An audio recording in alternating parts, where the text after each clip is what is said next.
Role है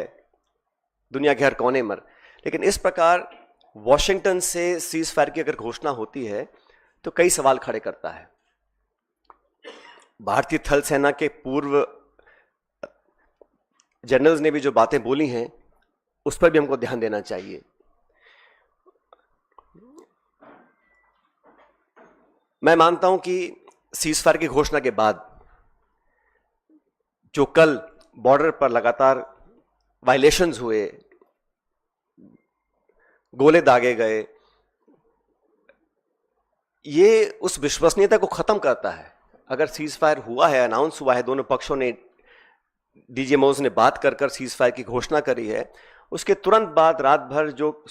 खबरें हमें देखने को मिली हैं उसमें निरंतर वायलेशंस हुए हैं सीज फायर के।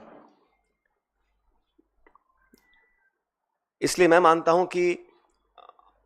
हम लोगों को एक ऑल पार्टी मीटिंग बुलानी चाहिए भारत सरकार को,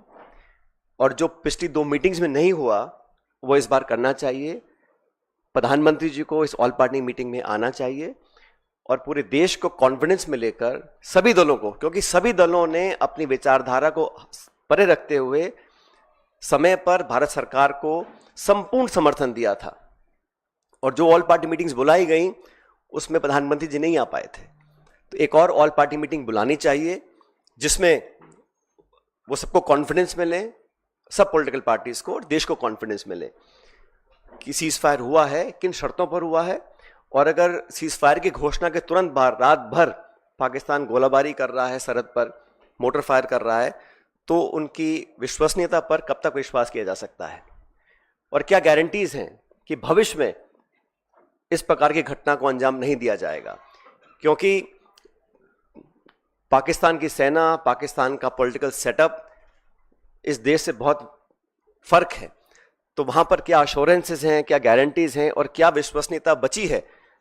कल की ढेर सारी वायलेशंस के बाद, ये एक बहुत बड़ा सवाल है।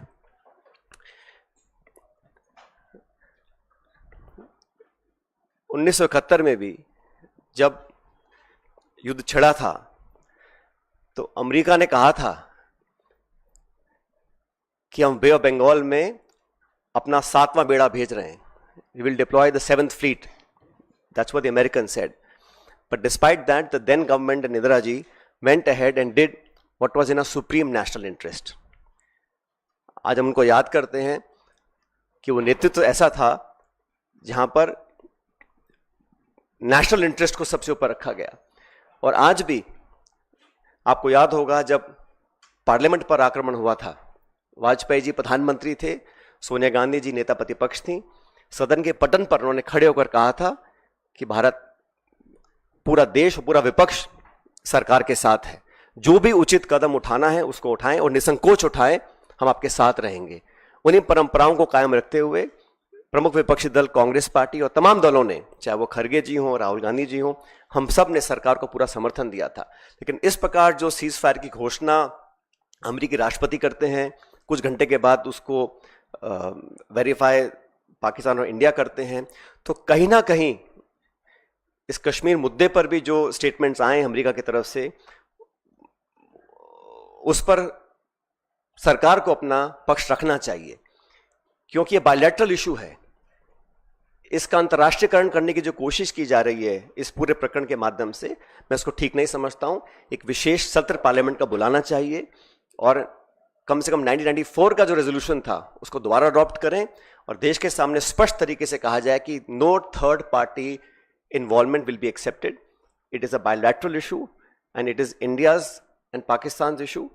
And no country including America should have a space to intervene in a bilateral issue. अब तक हमारे पिछले कई दशकों की जो फॉरेन पॉलिसी थी, जो स्टेटेड पॉलिसी थी, वो बड़ी स्पष्ट थी। उसमें कहीं मीडिएशन का, नेगोशिएशंस का, थर्ड पार्टी इन्वॉल्वमेंट का कोई स्कोप ही नहीं था, चाहे कोई प्रधानमंत्री हो, कोई सरकार हो। लेकिन जो अमेरिका का स्टेटमेंट आया है उस पर इन सारी चीजों के ऊपर एक सवाल उठना लाजमी बनता है। इसलिए मैं इतना ही अपील करूंगा कि ऑल पार्टी मीटिंग सरकार को बुलानी चाहिए तुरंत प्रभाव से, और हमारे सैनिकों ने पिछले दिनों में जो कर दिखाया है, मुझे लगता है कि उस पर हम सबको बड़ा फख्र है, बड़ा नाज है, और हमारी सेनाओं का जो बल, जो ताकत, जो शौर्य, जो वीरता, जो कार्यकुशलता, जो प्रिसिशन, जिस जांबाजी से उन्होंने मजा चखाने का काम